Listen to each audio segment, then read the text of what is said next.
American president Donald ട്രംപിന്റെ പകരച്ചുങ്ക പ്രഖ്യാപനത്തെ തുടർന്ന് US ഓഹരി വിപണിയിൽ കനത്ത തകർച്ച.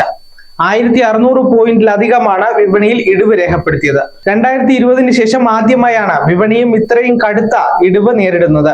ആപ്പിളിന്റെ മൂല്യം $310 ബില്യൺ ഇടിഞ്ഞു.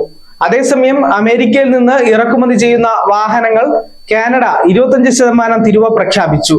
ഒട്ടാവയിൽ നടന്ന പത്രസമ്മേളനത്തിലാണ് കനേഡിയൻ പ്രധാനമന്ത്രി മാർക്ക് കാർണിയുടെ പ്രഖ്യാപനം. ഡൊണാൾഡ് ട്രംപിന്റെ നികുതി പ്രഖ്യാപനത്തിനുള്ള പ്രതികാര നടപടിയായാണ് കാനഡയുടെ തീരുവ പ്രഖ്യാപനം.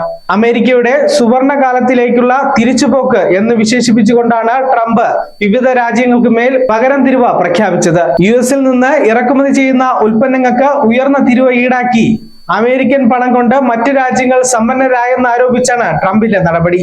ഇന്ത്യക്ക് മേൽ 26%, ചൈനയ്ക്ക് മേൽ 34% ഇറക്കുമതി തീരുവ ഈടാക്കുകയാണെന്ന് അദ്ദേഹം അറിയിച്ചു. യൂറോപ്യൻ യൂണിയൻ 20% തീരുവയും UK-യിൽ നിന്ന് 10% തീരുവയും പ്രഖ്യാപിച്ചു. ജപ്പാന് 24% തീരുവയാണ്. 10% തീരുവ ഏപ്രിൽ 5 മുതലും രാജ്യങ്ങൾക്കുള്ള കൂടിയ തീരുവ ഏപ്രിൽ 9-നുമാണ് പ്രാബല്യത്തിൽ വരിക. പകരച്ചുങ്കം US സമ്പദ് വ്യവസ്ഥയെ ശക്തിപ്പെടുത്തുമെന്നാണ് ട്രംപിന്റെ അവകാശവാദം. ന്യൂസ് ഡെസ്ക് സാക് ന്യൂസ്. നേരിന്റെ വാർത്തകൾ നിങ്ങളുടെ വിരൽത്തുമ്പിൽ എത്താനായി സാക് ന്യൂസ് ചാനൽ സബ്സ്ക്രൈബ് ചെയ്തും ഷെയർ ചെയ്തും ഒരു ശരിയായ മാധ്യമ നിലപാടിന് പോകാൻ ഞങ്ങൾ നിങ്ങളെ ക്ഷണിക്കുന്നു.